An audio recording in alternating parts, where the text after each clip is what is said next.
पंढरपूर तालुक्यातील पूर्व भागातील अनेक गावांमध्ये बिबट्याने अक्षरशः धुमाकूळ घातला आहे।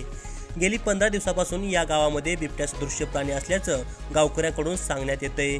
पंढरपूर तालुक्यातील आजनसोंड, चळे, आंबे, मुंडेवाडी या गावातील अनेक शेतकऱ्यांचं या बिबट्यामुळे नुकसान झाल्याचं शेतकऱ्यांकडून सांगण्यात येतंय। तसेच या गावातील अनेक शेतांमध्ये बिबट्याच्या पायाचे ठसे देखील दिसले आहेत। त्यामुळे गावकऱ्यांमध्ये, शाळकरी मुलांमध्ये तसेच शेतामध्ये कामाला जाणाऱ्या महिलांमध्ये भयभीतीचं वातावरण निर्माण झालं आहे। या संबंधित स्वाभिमानी शेतकरी संघटनेने वन विभागाकडे मागणी केली आहे। लवकरात लवकर बिबट्याचा बंदोबस्त करा, अन्यथा आम्हाला आंदोलन छेडावं लागेल, असा इशारा स्वाभिमानी शेतकरी संघटनेचे नेते सचिन पाटील यांनी दिला आहे। पंढरपूर तालुक्यातील सुस्ते, आजनसोड, चळे, आंबे आणि वेगवेगळ्या नदीकाठच्या गावांमध्ये बिबट्याने आतापर्यंत 20 ते 25 शेतकऱ्याची पाळीव जनावरं फाडलेली आहेत। आज पहाटे आंबे गावातील आनंदा इंगोले यांची जर्सी गाय फाडलेली आहे।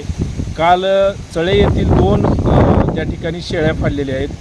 अशा प्रकारे या वेगवेगळ्या गावामध्ये 25 ते 30 शेतकऱ्याची पाळीव जनावरं या बिबट्याने फाडलेली आहेत।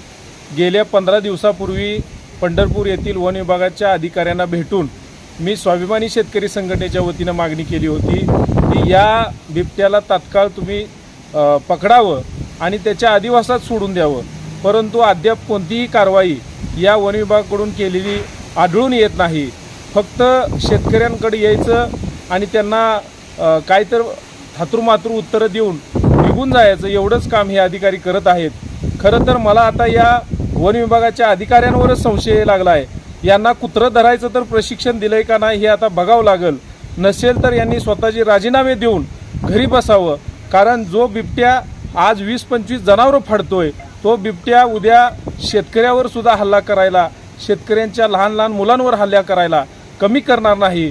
मग एखादा शेतकरी किंवा लहान मूल या बिबट्याच्या बक्षिस्थानी पडण्याची वाट तुम्ही बघताय का, हा माझा या प्रशासनाला सवाल आहे।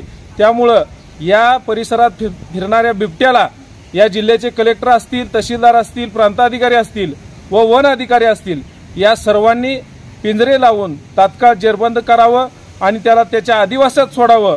अन्यथा जर एखादा आमच्या शेतकऱ्यावर या बिबट्याचा हल्ला झाला तर जी अवस्था त्या शेतकऱ्याची होईल तीच अवस्था या अधिकाऱ्यांची केल्याशिवाय आम्ही स्वस्थ बसणार नाही।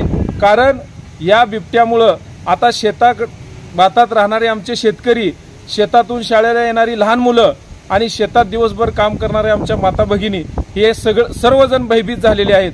त्यामुळे पंढरपूरचा पूर्व भाग या बिबट्याच्या दहशतीखाली आहे आणि तात्काळ यावर उपाययोजना करून हा बिबट्या पकडून तात्काळ त्याच्या अधिवासात सोडावा, अन्यथा स्वाभिमानी शेतकरी संघटना तीव्र आंदोलन करेल आणि होणाऱ्या परिणामास हे प्रशासन आणि हा वन विभाग जबाबदार असेल।